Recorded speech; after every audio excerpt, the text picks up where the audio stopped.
एक महत्त्वाचे अपडेट आपण बघूया। चेंबूरच्या झाड दुर्घटनेमध्ये विहान श्रीवास्तव या 11 वर्षीय मुलाने आपला जीव गमावला। त्यानंतर न्यायाच्या प्रतीक्षेत असलेल्या विहानच्या कुटुंबियांना पालिकेचा अहवाल पाहून धक्का बसला। त्यांनी तो अहवाल मान्य करण्यास नकार दिलेला असून पुन्हा एकदा चौकशी व्हावी अशी मागणी त्यांनी केली आहे। न्याय न मिळाल्यास त्यांनी कोर्टात जाण्याची देखील तयारी दर्शवली आहे। विहानच्या वडिलांशी बातचीत केली आमचे प्रतिनिधी संकेत वरक यांनी।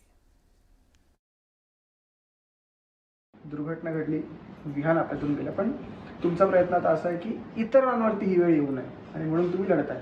इसलिए आप लड़ रहे हो कि दूसरों पर ये नौबत ना आए। बीएमसी का रिपोर्ट आया, कैसा देखते हो? बीएमसी का रिपोर्ट में बहुत सारे लूप होल्स हैं।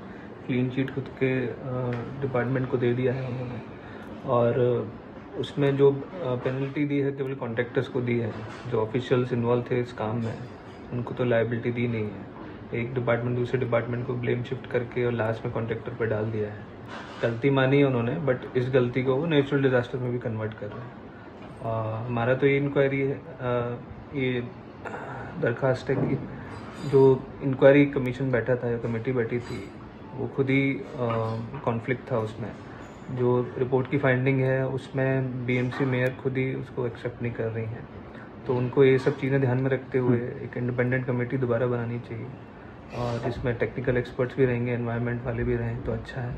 और उसकी फाइंडिंग्स से कुछ हम इम्प्लीमेंट कर पाएँ फ्यूचर में इम्प्रूवमेंट वो आए। और दूसरा, जो लोग गलती हुई है, कहाँ गलती हुई है, किससे हुई है, उन सबका नाम बराबर से सामने है और सबको एज़ पर लॉ पनिशमेंट मिले, यही एक हमारा डिमांड है। इन केस अगर ये सब नहीं होता है, इसमें देर होता है, तो फिर हम लीगल ऑप्शंस भी एक्सप्लोर करेंगे। सेकेंड रिपोर्ट अगर आती है वेल एंड गुड, बट अगर नहीं आती है तो कुछ law oriented you will try? हाँ, डेफिनेटली विल ट्राई, बट हम लोग एक बार वेट करना चाहते हैं, क्योंकि जो ये पूरा आउटकम आया है उसका सब में डिसअपॉइंट है even with in a system. तो उम्मीद है कि इसकी फिर से इंक्वायरी होगी और वो फेयर रहेगी। इन केस अगर उसमें नहीं आता है, फेयरनेस डिले होता है या नहीं बैठता है री इंक्वायरी, देन हम लोग लीगल ऑप्शंस पे जाएंगे।